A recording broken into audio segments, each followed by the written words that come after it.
Hey guys, Youngblood with you, and I just wanted to do a little bit of chatting about Star Citizen. Don't really have a singular purpose here, just kind of a random update video. One of the first things I wanted to talk about was CIG is actually interested in getting people's faces in the game as NPCs. So the questions you need to ask yourself are, one, do you live in the UK? And specifically close enough to Wilmslow, Cheshire, to make a trip there and make this worth your while. Basically, if you want to get your face in the game as an NPC, you've got a shot to get your face in the game as an NPC. Basically, what you need to do is send a selfie of yourself, the front and sides of your face, to models@cloudimperiumgames.com. And you might actually be lucky enough to live on in the game forever, or in the game's lifespan. Now, they're not paying anyone for travel, and you have to be able to work legally in the UK. But if that's the case and you fit the bill, they're willing to give you £50 and some coffee or tea for your visit. And actually, that's pretty awesome, you know, actually being able to see yourself in the game and being an NPC. You know, though I could imagine seeing your image became known as some, like, evil slave trader or some just low-life scumbag that maybe you end up having to kill, maybe that becomes a little bit challenging and hard to deal with. But it's also kind of hilarious at the same time. Either way, if you're interested and you kind of qualify and meet those qualifications, go for it, because you could actually see your face in the game. Second thing I wanted to talk about is the FPS arena, and I know that there's a lot of you out there, just like me, who are really excited to get our hands on the FPS module once it's released. And we actually had some images released with the work that they've been making and some of the progress on the FPS arena.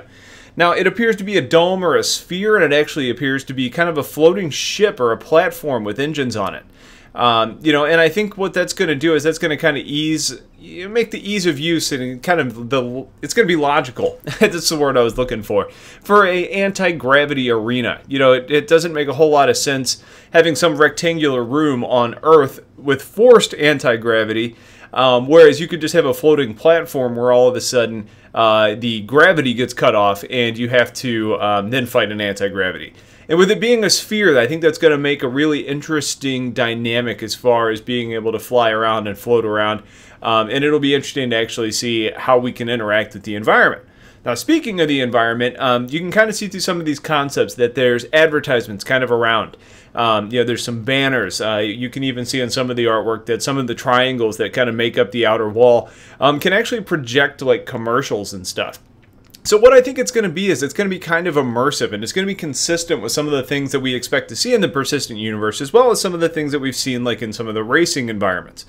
I can't wait to get into first-person, you know, the first-person aspect of this game, and I'm really wanting this module to come out because, one, I want to know what to expect out of the gameplay, and two, it's just something new and different for us. So I've got my fingers crossed that it's coming soon-ish, TM, but we'll just have to wait and see. Third thing I wanted to talk about is the organizational stats, and I'm not sure how many of you actually care about this, but being a leader of an organization, I certainly do care about it. And there's a guy on Reddit by the name of LindyNet who has been updating the community with statistics about organizations, you know, how many actual members they have compared to affiliates, those sorts of things. Well, part of the reason for me mentioning this is to give him a shout out because it looks like a lot of work and I'm really happy to see it, and it's really fun to watch the organization grow and see kind of how we compare to some of the others. The other reason I wanted to bring it up is to give my organization PXP a shout out because we just broke into the top 20 organizations overall this week. That's 20th overall out of 26,213, and that's incredible and something I'm really proud of. So I'm not going to try and spam you guys with recruitment, but if you are looking for a home, there's a link in the description to join up with PXP.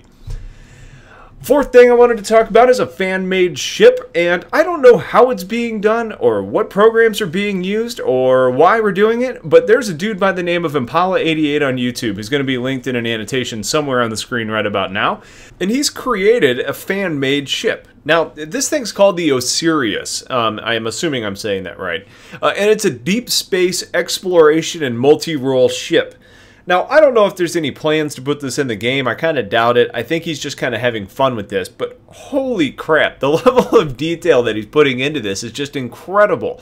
And it's definitely worth following his progress and kind of checking out this really, really cool project. You know, it's almost like the next great starship the Fans Fan Edition. So, you know, check them out. It's a really cool little project. The ship is phenomenal looking. And again, I don't really know what the purpose of it all is, but it's a lot of fun to kind of see how this thing develops and shapes out. And the last thing I wanted to touch base on today was Arena Commander bucks. And we've all been kind of speculating and wondering about Arena Commander currency. And Ben's finally mentioned it again. Now, first off, if you're not sure what the heck Arena Commander bucks are, the initial concept and the idea behind this is that you're going to be able to earn credits through playing Arena Commander. And with those credits, you're going to be able to buy upgrades for your ships, like shields or engines, going to be able to get new weapons, and even the ability to buy new ships. Now, it's important to know that these are not for you know, the persistent universe. This is for simulation purposes only. You know, don't think that you're going to get to fly your virtual spaceship and then be able to earn a character to use in the persistent universe. It doesn't work like that. There's no risk when you're flying your virtual ship inside of the sim, so there's not going to be that reward for the persistent universe.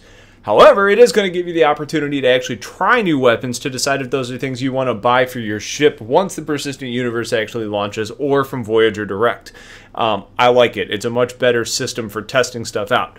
Either way, Ben said that the communication or the design team has come up with an idea that Chris Roberts is happy with, and they're working on putting together some notes and messages to get out to us, the public.